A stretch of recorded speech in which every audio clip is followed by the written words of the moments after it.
नमस्कार.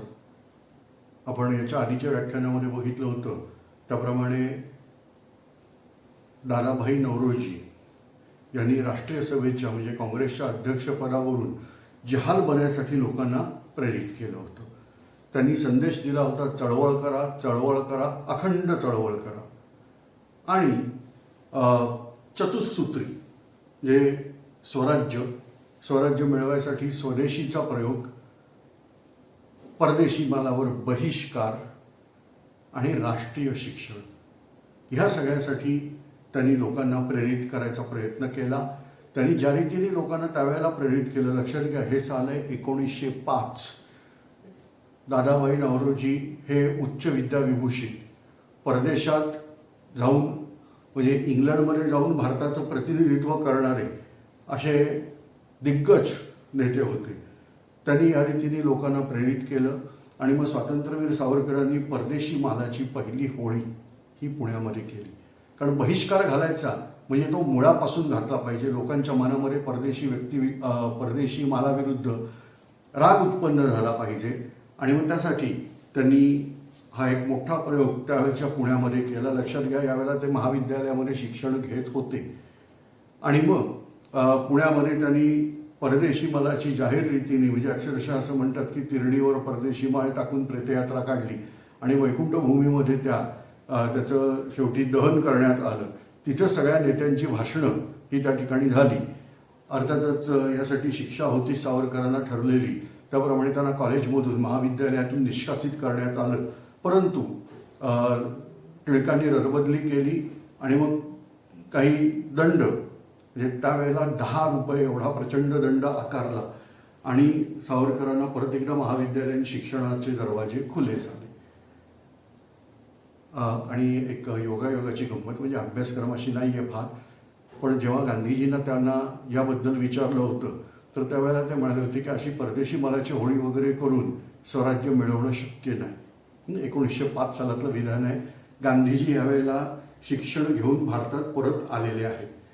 अजून त्यांचं महात्मा व्हायचं आहे, परंतु त्यावेळेला काही जणांनी गांधीजींची मतं ही अशी होती असं म्हटलेलं आहे. तर अजून ती मतं माणसाची बदलत असतं, तसं गांधीजींचंच मत आहे. त्याप्रमाणे 1905 साली जे त्यांना पटलेलं नव्हतं ते 1920 साली पटलं. इतरांपेक्षा फार लवकर पटलं, कारण सावरकर असं म्हणतात की मी जे सांगतो ते लोकांना 50 वर्षानंतर पटतं, माझी वाट बघायची तयारी आहे. तर एनिवे, पण यानंतर सावरकरांना इंग्लंडमध्ये जाण्याचा योग आला. पंडित श्यामजी कृष्ण वर्मा यांनी एक शिष्यवृत्ती दिली होती, त्याचं नाव आहे शिवाजी स्कॉलरशिप.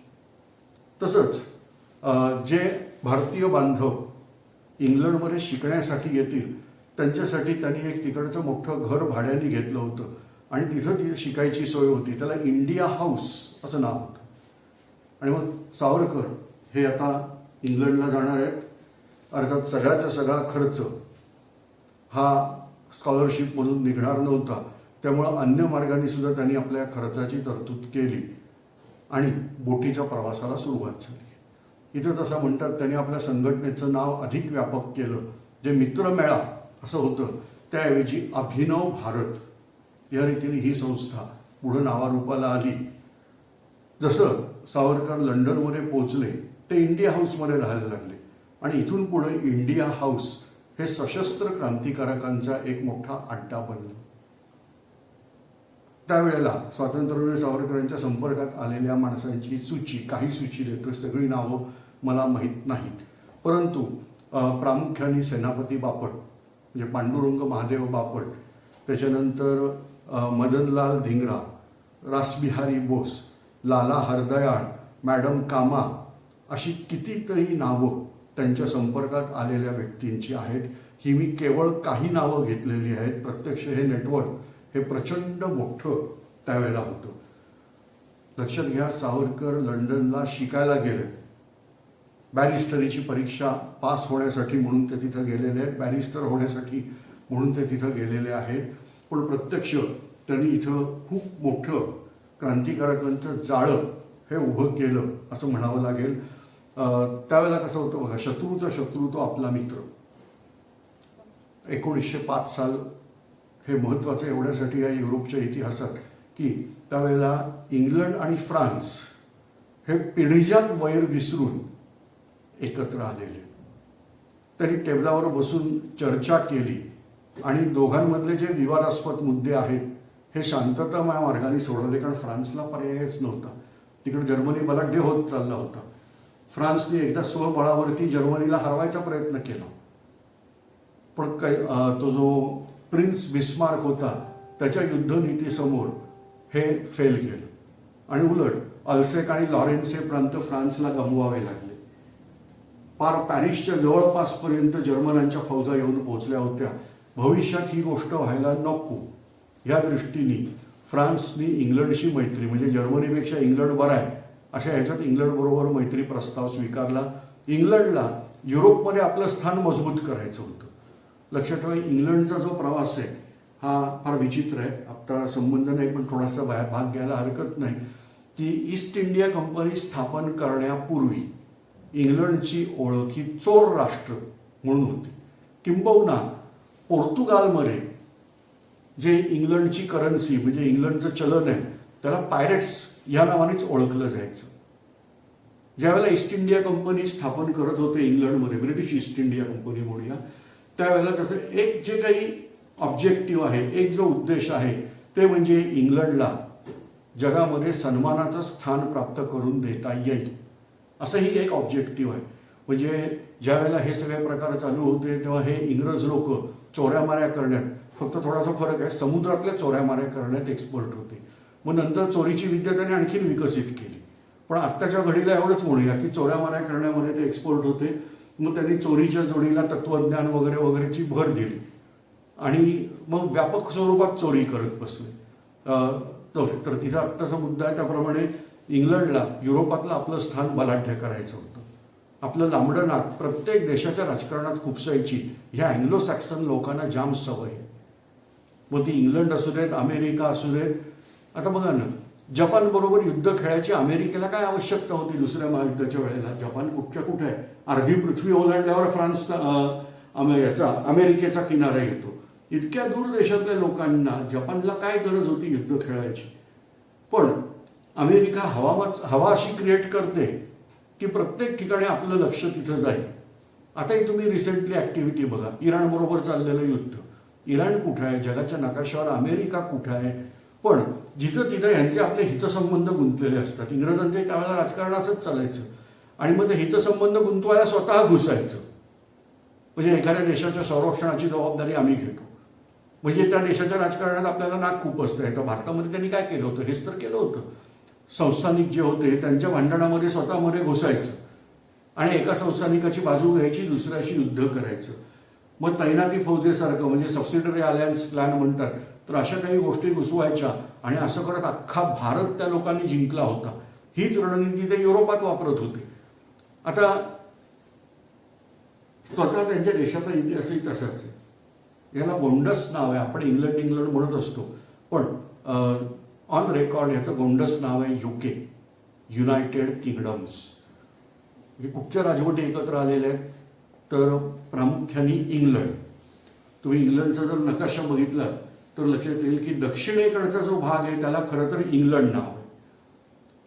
पश्चिमेकडचा मधला भाग याला वेल्स असं नाव आहे आणि उत्तरेकडचा भाग याला स्कॉटलंड असं नाव आहे.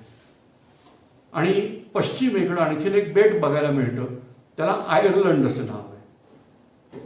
ह्या चौघांना एकत्र करून जे तयार झालं फोर्सफुली त्याला नाव आहे UK, युनायटेड किंगडम. ते UK कधी कधी ढिके व्हायला लागतं.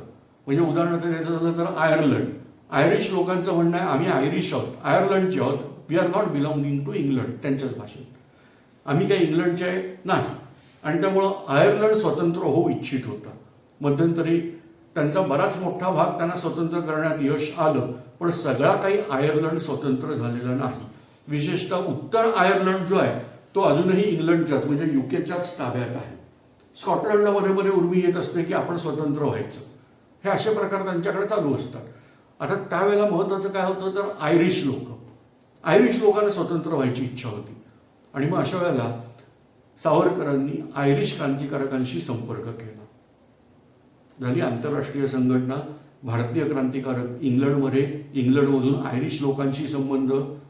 तसंच तुम्ही जगाच्या मानचित्रामध्ये एक जर गंमत बघितली तर लक्षात येईल की वास्को द गामा जो संपूर्ण जलमार्गाने भारतात आला होता तो म्हणजे दक्षिण आफ्रिकेच्या टोकाला असणारा केप ऑफ गुड होप, म्हणजे आशेचं भूशिर असं नाव आहे त्याचं. ते आशेचं भूशिर म्हणजे केप ऑफ गुड होप, ज्याला वळसा घालून भारतात यायचं. पण नकाशात जर बघितलं तर लक्षात येतं की इजिप्तमध्ये सुवेज नावाची जी जागा आहे तिथं जर कालवा खोदला, असा कालवा आधी खोदायचा प्रयत्न झाला होता का? उत्तर आहे हो. तो नाईल मार्गे एकदा कालवा खोदायचा प्रयत्न झाला होता, पण तो जुन्या काळात म्हणजे इसवी सन पूर्व काळात वगैरे कधीतरी झाला होता असं म्हणतात. पण आता यांनी ठरवलं की जर आपण असा चांगला कालवा खोदला की ज्याच्यातून मोठ्या बोटी पलीकडे जातील तर आपल्या प्रवासाचा वेळ कमी होईल. आणि याप्रमाणे कालवा खोदण्यात आला. त्याला नाव आहे सुवेज कॅनॉल, सुवेजचा कालवा. आता ही जागा अतिशय महत्त्वाची झाली. आता तुम्ही नकाशामध्ये बघा तर सुवेजच्या कॅनलला एंट्री करायची असेल, प्रवेश घ्यायचा असेल भारताकडच्या बाजूनी, तर पहिल्यांदा एडनच्या आखातातून जावं लागतं. मग यानंतर जागा येते एडन. ही एक छोटीशी अरुंद जागा आहे. लष्करीदृष्ट्या ही महत्त्वाची आहे. इंग्लंडने एडन ताब्यात ठेवलं. आठवत असेल तर वासुदेव बळवंत फडक्यांना तुरुंगात ठेवलं होतं, ती जागा एडन. ही एडन ब्रिटिशांच्या मालकीची असणं याचं कारण हे आहे की इथून पुढं कंट्रोल आपल्या हातात राहतो. तसं सुवेज हा दुसरा पॉईंट झाला, कारण सुवेज कॅनल बंद केला की इंग्लंडचा भारताशी असणारा व्यापाराचा जवळचा मार्ग बंद होतो. आणि मग अशा वेळेला सुवेजवरती नियंत्रण आणण्याचा प्रयत्न इंग्लंडचा होता, फ्रान्सचा होता. यामुळे इजिप्शियन लोक हे त्यांच्या विरुद्ध होते. त्यामुळे इजिप्शियन क्रांतिकारकांना आपल्याबरोबर घेतलं. चीन हा काही भारतासारखा संपूर्णतः गुलाम झाला नव्हता, पण अवस्था तशीच होती. म्हणजे England, France, Germany, America, Russia अशा विविध राष्ट्रांनी चीनचे तुकडे कुठेतरी माझं प्रभाव क्षेत्र म्हणून ताब्यात घेतले होते. चीनची जी राजवट आहे त्यावेळेचं नाव होतं मानचू. आपण सरळ म्हणतो मांचू. मांचुरिया नावाचा भाग आहे, म्हणजे उत्तर पूर्व चीन जो आहे त्या उत्तर पूर्व चीनला मांचुरिया म्हणतात. तर त्या मांचुरियातल्या लोकांची इथं सत्ता होती. मांचू जो राजा असतो त्याला मिंग असं म्हणतात.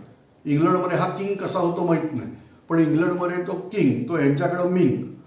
आणि मग ही राजवट ही इंग्लंडनी पहिल्यांदा धक्के दिले, मग बाकीच्यांनी दिले आणि फार पोखरून काढली होती. आणि त्यामुळे चिनी लोकांमध्ये सुद्धा बऱ्यापैकी ह्या परदेशी लोकांबद्दल असंतोष होता. एकतर चिनी लोक स्वतःला उच्चवर्णीय समजतात आणि हे युरोपियन वगैरे रानटी लोक आहेत, जंगली लोक आहेत असं त्यावेळेचा त्यांचा समज होता. आणि हे आपल्याशी काय व्यापार करणार या पद्धतीत त्यांचा समज होता. आणि नंतर मात्र इंग्रजांचं जे काही स्वरूप बघितलं गेलं, यानंतर चीन्यांना इच्छा झाली की आपला देश या परदेशी प्रभावाखालून मुक्त झाला पाहिजे. आणि त्यासाठी चिनी क्रांतिकारक, रशियामध्ये झार नावाचा सम्राट, हे झार म्हणजे पद आहे. ॲक्च्युली रोमन सम्राटाला पद आहे सीझर. तुम्ही ऐकलं असेल ज्युलियस सीझर, ऑगस्टस सीझर, ही दोन माणसं नाही आहेत. ज्युलियस हा सीझर, ऑगस्टस सीझर हे असं आहे. काही जणांना वाटतं ज्युलियस वेगळा आणि सीझर वेगळा, तर तसं नाही आहे. तो सीझर हा शब्द हा जर्मनीमध्ये त्यातल्या त्यात संस्कृतच्या जवळ जाणारा उच्चारला जातो, तो आहे कैसर. म्हणून तुम्ही जर्मन सम्राटाचं नाव ऐकलं तर कैसर विल्यम दुसरा असं नाव ऐकायला मिळेल. ह्याच कैसरचं किंवा सीझरचं रशियामध्ये गेलं तर रूप होतं झार. ते स्पेलिंग काहीतरी टी पासून करतात. मला रशियन माणसं आणि रशियन भाषा वाचता येत नाही. रशियन माणसांचे चेहरे फार गूढ असतात. तुम्ही जर बघितलं साधी गोष्ट, त्यांच्या अध्यक्षाचा चेहरा बघा. मला एक वेळ मोनालिसाचा चेहरा वाचायला येईल, पण त्या रशियाच्या अध्यक्षाच्या मनात काय चाललंय हे तुम्हाला कळणार नाही. सगळे एक जात बेरकी, गूढ अशीच माणसं वाटतात. जरा चेक करून बघा रशियन लोकांचे, विशेषतः ह्या राजनीतीमध्ये असलेल्या रशियन लोकांचे चेहरे चेक केले तर लक्षात येईल यांच्यात बरेचदा मंगोल मिश्रण आहे, कॉकेशॉइड मिश्रण आहे, आणखीन कोणकोणती मिश्रण आहेत माहीत नाही, पण असं संयुक्त मिश्रणाने त्यांचा काहीतरी वेगळाच चेहरा तयार झालेला असतो आणि त्यांच्या डोक्यात काय चाललंय हेही कळत नसतं. तसं तो झार जो होता त्याचं राज्य, तर तो अन्यायाने राज्य करत होता. आता राजांचा हक्कच असतो अन्याय करणं.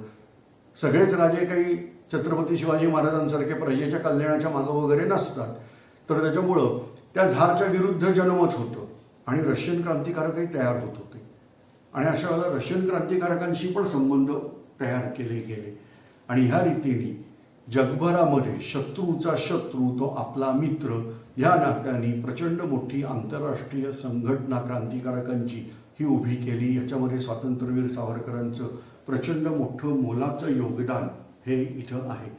आपल्याकडच्या दुर्दैवाने खरं म्हणायला हरकत नाही असं, पण हे जे पप्पू छाप लोक आहेत यांना हे काही कळत नाही. हे यांच्या डोक्याच्या पलीकडचं आहे आणि त्याच्यामुळं कुठच्या तरी एक मुद्दा घ्यायचा ज्याच्यावर हसायचं स्वतःहून आणि इतरांना सांगायचा हसा याच्यावर, एवढेच प्रकार चालतात.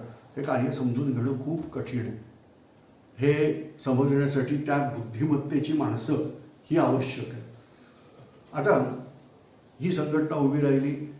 आता भारतामध्ये बॉम्बची विद्या आणायची होती, कारण क्रांतिकार्य म्हटलं की नाईलाज असतो, पण आपल्याला शस्त्र घ्यावी लागतात. लक्षात ठेवा, क्रांतिकार्य म्हणजे अमक्याचा मुर्दा पाडला, तमक्याचा खून केला, अमक्याला बॉम्बस्फोट करून मारलं, ह्याला क्रांतिकार्य नाही म्हणत.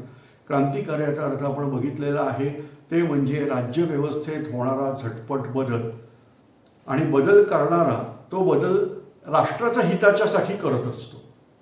हे सगळ्यात महत्त्वाचं.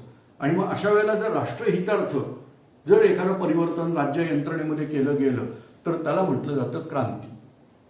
ही बरेचदा सशस्त्रच असते. निशस्त्र क्रांती ही फारशी कुठं जगाच्या इतिहासात झाल्याची नोंद नाही.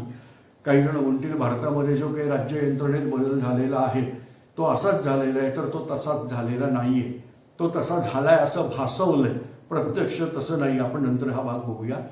एनिवे, तर सशस्त्र क्रांती याच्यामध्ये मारणं हे उद्देश नाही किंवा उद्दिष्ट नाही. राज्य यंत्रणेत योग्य ते परिवर्तन हे उद्दिष्ट आहे आणि त्यासाठी जाणारा मार्ग जो आहे तो काही जे आड येणारे आहेत यांच्या हत्येतून जातो. हे कटू पण वास्तव सत्य आहे. आता या ठिकाणी क्रांतिकार्य करायचे, बॉम्बचा वापर अनिवार्य आहे. काही बंगाली क्रांतिकारकांनी पण बॉम्बची विद्या मिळवायचा प्रयत्न केला, पण त्या बॉम्बला जी भेदन क्षमता आहे, त्याचे जे काही एक्सप्लोजिव्ह पॉवर आहे ती तेवढी आली नाही. अशा वेळेला अभिनव भारतचे सेनापती बापट हे फ्रान्समध्ये गेले. तिथं पूर्वनियोजित गोष्टीप्रमाणे रशियन क्रांतिकारकांनी बॉम्बची विद्या असणारं पुस्तक त्यांना तिथं येऊन दिलं. अर्थात हे पुस्तक जर्मन भाषेत होतं, त्यामुळं त्याचं जर्मनीतून इंग्लिशमध्ये ट्रान्सलेशन करावं लागलं. त्यावेळेला काय गुगलसारख्या सेवा नव्हत्या, बटन दाबलं की सगळं ट्रान्सलेट झालं. आणि मग हे ट्रान्सलेशन घेऊन सेनापती बापट हे इंग्लंडमध्ये आले. इंडिया हाऊसमध्ये बॉम्ब बनवायचे प्रयोग त्यावेळेला सुरू झाले. पिक्रिक ऍसिड नावाचा एक पदार्थ आहे, 2,4,6 ट्रायनायट्रोफिनॉल असं त्याचं सायंटिफिक नेम आहे. पिवळ्या रंगाचा पदार्थ असतो. तुमच्यापैकी जी मुली 12वीमध्ये सायन्स घेतलं असेल, केमिस्ट्री घेतलं असेल, त्यांना आठवत असेल तर पिक्रिक ॲसिड, पोटॅशियमची चाचणी करण्यासाठी आपल्याला पिक्रिक ॲसिड लागतं. त्याच्यानंतर हात पिवळे होऊन जातात. ज्यांनी ही टेस्ट केली त्यांना आठवत असेल तर टेस्ट ट्यूब धरून हलवलं की ते हाताला टेस्ट ट्यूबचं ते पिक्रिक ॲसिडचं सोल्युशन लागतं. ते पिक्रिक ॲसिड हे बॉम्ब बनवण्यातल्या रसायनापैकी एक महत्त्वाचं रसायन. अनेकांनी त्यावेळेला नोंद केली की सावरकरांना जेव्हा भेटायला जायचे तेव्हा त्यांचे हात पिवळे झालेले दिसायचे, कारण ते पिक्रिक ॲसिडवर काम करत होते. आणि मग त्यानंतर त्यांनी ते बॉम्बची विद्या ही चेक करून बघितली. लंडन जवळच कुठच्या तरी जंगलामध्ये जाऊन तो बॉम्बचा स्फोट करून तो इफेक्टिव्ह होतो का याची चाचणी घेण्यात आली आणि मग ही विद्या भारतात आणण्यात आली. हे फक्त परदेशातच क्रांतिकार्य करत नव्हते, भारताशी त्यांचे संबंध होते. इंग्लंडमध्ये राहून स्वातंत्र्यवीर सावरकरांनी ग्रंथ लिहिलेला आहे, मराठीमध्ये लिहिलेला आहे, 1857चं स्वातंत्र्य समर. लक्षात घ्या, याच्या आधी त्याचं वर्णन पुस्तकात म्युटिनी ऑफ सीपॉय म्हणजे शिपायांचं बंड असं केलं जायचं.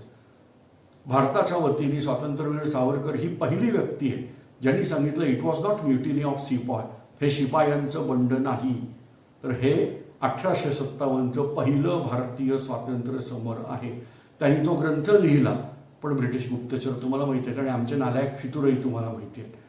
तर त्याप्रमाणे ही खबर ब्रिटिशांना लागली आणि हे पुस्तक प्रसिद्ध होण्याच्या आधीच, मुद्रित होण्याच्या आधी म्हणजे छापायच्याही आधीच बंदी घातली गेली. जगातलं हे पहिलं पुस्तक असेल की ज्याच्यावरती छापायच्या आधी बंदी घातली गेली. मग ह्यांनी काय साध्य होतं, तर भारतातला कुणी माणूस हे करायलाच लागला नाही, कारण हे पुस्तक बंदी घातलेलं आहे, हे पुस्तक हातातच धरायला तयार नाही कोण. मग या पुस्तकाच्या प्रती म्हणजे जी काही हस्तलिखित आहे हे शेवटी जर्मनीत नेलं गेलं. मी ठरवलं कितीही तरी कधीतरी नाव घ्यावंच लागतं, ॲडॉल्फ हिटलर. त्या हिटलरनी जर्मन लोकांना एक मंत्र दिला होता. ते म्हणजे जर्मन लोक हे शुद्ध आर्यवंशीय लोक आहेत आणि त्यांना काहीच अशक्य असं नाही. त्याप्रमाणे खरीच गोष्ट होती की जर्मनांनी हे पुस्तक छापलं, मराठी फॉन्ट, मराठी अक्षरं तयार केली आणि ते पुस्तक त्यांनी जर्मनीमध्ये छापलं. आता जर्मनीत कसं काय, तर शत्रुता आपला मित्र, इंग्लंड आणि जर्मनी यांच्यामध्ये वैमनस्य आलेलं होतं. जर्मनीचा जो सम्राट होता कैसर विल्यम दुसरा, त्याला ही इच्छा होती की बाबा इंग्लंडचं साम्राज्य जे आहे त्याचा काही हिस्सा तरी जर्मनीला मिळावा, किंवा जेव्हा उद्या इंग्लंडबरोबर युद्ध होईल तेव्हा भारत स्वतंत्र झाला तर भारताकडून होणारे जे रिसोर्सेस आहेत, जो रसद पुरवठा होणार होता इंग्लंडला, तो मिळणार नाही. आणि मग जर्मनी बरोबर युद्ध करताना इंग्लंडची रसद तुटल्यामुळे जर्मनीला विजय मिळवणं शक्य होतं. अशी काहीतरी अटकळ होती. जर्मन सम्राट पण आपल्याला मदत करत होता. जर्मनीमध्ये हे पुस्तक छापलं गेलं आणि भारतात आणून विकलं गेलं. त्यावेळेला क्रांतिकारकांना माहिती होतं की ह्या पुस्तक विक्रीतून जे काही द्रव्य म्हणजे जे काही पैसे मिळतील ते क्रांतिकार्यासाठी वापरले जाणार आहेत, ते चैनीसाठी नव्हते वापरायचे. तर त्याप्रमाणे हे करायचं ठरवलं. ह्या पुस्तकाच्या असंख्य प्रती भारतात चोरी छुपे विकल्या गेल्या, कारण बंदी घातली की आपल्याला क्युरिओसिटी असते की नक्की काय म्हटलंय त्या पुस्तकात. आणि त्याप्रमाणे हे प्रचंड खपलेलं पुस्तक आहे. बंदी असताना सुद्धा जे धनद्रव्य मिळत होतं त्याच्यामधून परदेशातून पिस्तुलं खरेदी केली गेली आणि ही पुस्तकं धर्मग्रंथात, कुठचं ते तुमचं तुम्ही ओळखा, पण त्या धर्मग्रंथाची पानं कापून त्याच्यात लपवली गेली आणि हे धर्मग्रंथ भारतात पाठवले गेले. बघणारा बोटीवरचा अधिकारी काय बघणार आहे, धर्मग्रंथ आहे. प्रत्यक्ष आतमध्ये पिस्तूल आणि अशी पिस्तुलं भारतात पोहोचवली गेली. भारतामध्ये क्रांतिकारकांच्या संघटना मोठ्या प्रमाणात काम करत होत्या. इथे बंगालमध्ये किंग्सफोर्ड नावाचा अधिकारी होता, त्याला बॉम्बस्फोट करून मारायचा प्रयत्न केला गेला. ह्या प्रयत्नामध्ये खुदीराम बोस ह्या सशस्त्र क्रांतिकारकाला जिवंत पकडण्यात आलं आणि प्रफुल्ल कुमार चाकी यांनी इंग्रजांच्या हातात लागण्यापेक्षा आत्महत्या प्रकरण पत्करलं, त्यामुळे त्यांचा मृत्यू झाला. पण खुदीराम बोसांना मात्र तुरुंगात ठेवलं. किंग्सफोर्ड या ब्रिटिश अधिकाऱ्याला मारण्याचा प्रयत्न हा खुदीराम बोस आणि प्रफुल्ल कुमार चाकी यांनी केला. बॉम्ब टाकून किंग्सफोर्डची हत्या करायची होती. प्रत्यक्षामध्ये खुदीराम बोस हे पकडले गेले आणि प्रफुल्ल कुमार चाकी यांनी आत्महत्या केली.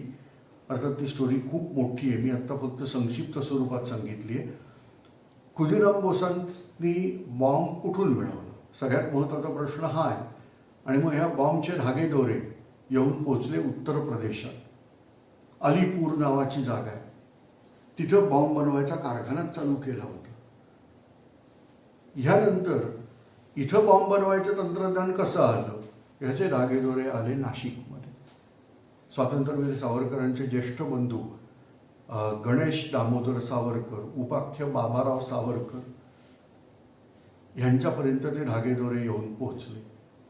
आणि मग त्यांना कुठलीतरी राष्ट्रभक्तीपर कविता प्रसिद्ध केल्याच्या आरोपाखाली, कारण स्पष्टपणे पुरावे नव्हते, तर त्यामुळे ही राष्ट्रभक्तीपर कविता प्रसिद्ध केल्याच्या आरोपाखाली त्यांना अटक केली. नाशिकचा जो कलेक्टर आहे जॅक्सन, त्यांनी ह्या प्रश्नी अनन्वित अत्याचार केलेले आहेत. आणि मग बाबाराव सावरकरांना पहिली शिक्षा डिक्लेअर केली गेली, ती म्हणजे आजीवन कारावास, जन्मठेप अंदमानला जाऊ. 25 वर्षाची शिक्षा होती. नाशिकमध्ये सावरकरांचं घरदार जप्त केलं गेलं. त्याचबरोबर त्यांना आश्रय देणाऱ्यांवर पण कारवाई करायला सुरुवात झाली. सावरकरांच्या घरच्या मंडळींवर किती वाईट परिस्थिती त्यावेळेला आली असेल कल्पना करून बघा. जेव्हा स्वतः बाबाराव सावरकरांच्या पत्नी या अन्य क्रांतिकारकांच्या पत्नींना धीर देत राहत होत्या, त्यांना धीर देत नव्हतं कोण, त्या इतरांना धीर देत होत्या. मोठं कार्य आहे. जेव्हा बाबाराव सावरकरांना नाशिकच्या कारागृहातून रेल्वेने मुंबई आणि मग मद्रास म्हणजे चेन्नई इकडे घेऊन जायचं होतं, त्यावेळेला जॅक्सननी त्यांची प्रचंड विटंबना केली. गाढवावरून धिंड वगैरे काढली नाशिकमध्ये. हे असे अनन्वित अत्याचार जॅक्सननी केले. त्याचा प्रतिशोध घेणं हे क्रांतिकारकांचं काम होतं. आणि मग अशा वेळेला सशस्त्र क्रांतिकारक अनंत कान्हेरे आणि त्यांच्या जोडीला कर्वे आणि देशपांडे यांनी मिळून जॅक्सनला मराठी नाटकं बघायचा खूप आवड होती. त्या नाटकामध्ये जाऊन तिथं त्याला मारलं. ही हत्या ही अत्यंत महत्त्वाची ठरली. त्याचं कारण म्हणजे इंग्रज मुळासकट हादरले. यानंतर अर्थातच कान्हेरे, कर्वे, देशपांडे ह्या सगळ्यांना फाशीची शिक्षा डिक्लेअर झाली. त्याप्रमाणे लगेच त्याची अंमलबजावणी. ब्रिटिशांच्या राज्यात हे एक चांगलं होतं. म्हणजे एखादा असं काही जर काही मॅटर झालं तर त्या संदर्भात शिक्षा कोर्टात पटापट शिक्षा सुनावल्या जायच्या. त्याची अंमलबजावणी पण पटकन व्हायची. नाहीतर तुम्ही आपल्याकडच्या गोष्टी आठवून बघा. अफजल गुरु दिली आहे फाशीची शिक्षा, सर्वोच्च न्यायालयाने दिली, म्हणजे डिक्लेअर केली. पण त्यानंतर ते दयेचा अर्ज केलाय. राष्ट्रपती अतिशय विचारी. एक राष्ट्रपती गेले तरी दुसरे राष्ट्रपती विचारच करत बसले. किती वर्ष अफजल गुरु तुरुंगात होता. त्या तुलनेमध्ये कसाब हा बऱ्यापैकी लवकर फासावर लटकवला गेला, पण तरी प्रदीर्घ काळ कसाबनी पण तुरुंगातच काढलेला आहे. तुम्ही जर बघितलं तर आपल्याकडं म्हणजे आपल्या ब्रिटिश शासनानंतर जे स्वतंत्र भारताचं शासन आहे त्यांच्यामध्ये ह्या ज्या शिक्षा आहेत ह्या द्यायला खूप विलंब होतो. आणि त्याच्यामुळं बरेच असं लक्षात येतं की गुन्हेगार हे गुन्हा करताना आजकाल घाबरत नाही. इथं क्रांतिकारक हे काही गुन्हेगार नाही आहेत. फक्त मी संदर्भ देतोय की ह्या क्रांतिकारकांना ज्या तत्परतेने शिक्षा दिल्या गेल्या आणि त्रास पण प्रचंड, या सगळ्यामध्ये गृहीत धरलेलं होतं की तिसरे सावरकर म्हणजे नारायण दामोदर सावरकर यांना खूप छळाला सामोरं जावं लागत होतं. अशी काही घटना घडली की पहिल्यांदा नारायण सावरकर तुरुंगात, म्हणजे पोलिसांच्या ताब्यात. का तर माहिती मिळते का बघायचं. आता ह्या सगळ्याची सूत्र हलवणारी जी व्यक्ती आहे ही मात्र लंडनमध्ये सुरक्षित होती. ही भारतात नव्हती. त्याचं नाव आहे कर्झन वायली. आणि मग क्रांतिकारकांनी केलेली खूप मोठी गोष्ट आहे ती म्हणजे कर्झन वायलीलाच लंडनमध्ये गोळ्या घालून मारण्यात आलं. हुतात्मा मदनलाल धिंगरा या अभिनव भारतच्या कार्यकर्त्यांनी त्या कार्यक्रमात जाऊन कर्झन वायलीची हत्या केली. इथं लक्षात येईल की हा आवाज एवढा मोठा होता की युरोपमध्ये सगळी हवा झाली की इंग्लिश लोक इंग्लंडमध्ये सुरक्षित नाहीत. इंग्रजांचा एक मोठा प्रचार त्यावेळेला चालू होता. तो म्हणजे भारतीयांवरती आम्ही जे राज्य करतोय ते त्यांच्याच इच्छेमुळं करतोय, त्यांची इच्छा आहे म्हणून. आता कळलं की असं काही नाही आहे, ब्रिटिश हे खोटं बोलत आहे. त्याचबरोबर जर्मनीमध्ये स्टुटगार्ड या ठिकाणी एक आंतरराष्ट्रीय परिषद भरली होती. तिथं मॅडम भिकाजी कामा यांनी स्वतंत्र भारताचा म्हणून एक ध्वज जो पहिला राष्ट्रध्वज आधुनिक काळातला हा तिथं फडकवला. हा ध्वज हे स्वातंत्र्यवीर सावरकरांनी निर्माण केलेला होता. इथं तुम्हाला चित्र दिसेल त्या ध्वजाचं. तर हा ध्वज हा मॅडम कामा यांनी स्टुटगार्ड इथल्या आंतरराष्ट्रीय परिषदेत फडकवला. इथून चित्र दिसलं की भारत हा ब्रिटिशांच्या हाताखाली राहू इच्छित नाही, उलट भारताला स्वातंत्र्य पाहिजे आहे, ब्रिटिशांचं राज्य नकोय, युरोपमध्ये ही माहिती पसरवण्यामध्ये अभिनव भारतचा हात हा खूप मोठा आहे. आता कर्जन वायलीची हत्या झाल्यामुळं सावरकरांवर संशयाची सुई होतीच, पण त्यांचं म्हणणं माझ्यामुळे इतरांना त्रास नको, त्यांनी इंडिया हाऊसमध्ये राहणं सोडलं होतं. पण त्यावेळेला त्यांची अवस्था खूप बिकट होती. म्हणजे स्वतःचं घरदार जप्त झालेलं आहे, त्यांचा स्वतःचा मुलगा काही कारणाने आजारी पडून वारलेला आहे, त्यांना स्वतःला इंग्लंडमध्ये नीट राहता येत नाही, आणि ह्या अवस्थेत ते तिथं होते. आता ब्रिटिश हे सावरकरांना अटक करायच्या मागे लागले होते. काही कामानिमित्त सावरकर फ्रान्समध्ये आले होते आणि त्यामुळं अशी एक धारणा होती की सावरकरांनी फ्रान्समधून इंग्लंडमध्ये जायचंच नाही, म्हणजे त्यांना अटक होणार नाही. पण प्रत्यक्ष सावरकरांचं म्हणणं होतं की जर माझ्या सूचनेनुसार अनेक क्रांतिकारक आपला स्वतःचा जीव द्यायला मागे पुढे बघत नाहीत, तर मी केवळ अटक होणार एवढ्या भीतीपोटी का म्हणून राहायचं. आणि म्हणून ते इंग्लंडला गेलेच. इंग्लंडला गेल्यावर त्यांना अटक झाली, पण त्यांच्यावरचे जे सगळे खटले अभियोग, हे सगळे अभियोग भारतात चालवायचे, म्हणून त्यांना अटक करून भारतात पाठवायचं ठरवलं. आणि इथून पुढं एक प्रचंड मोठी योजना ही सावरकरांनी आखली. ते आपण पुढच्या भागात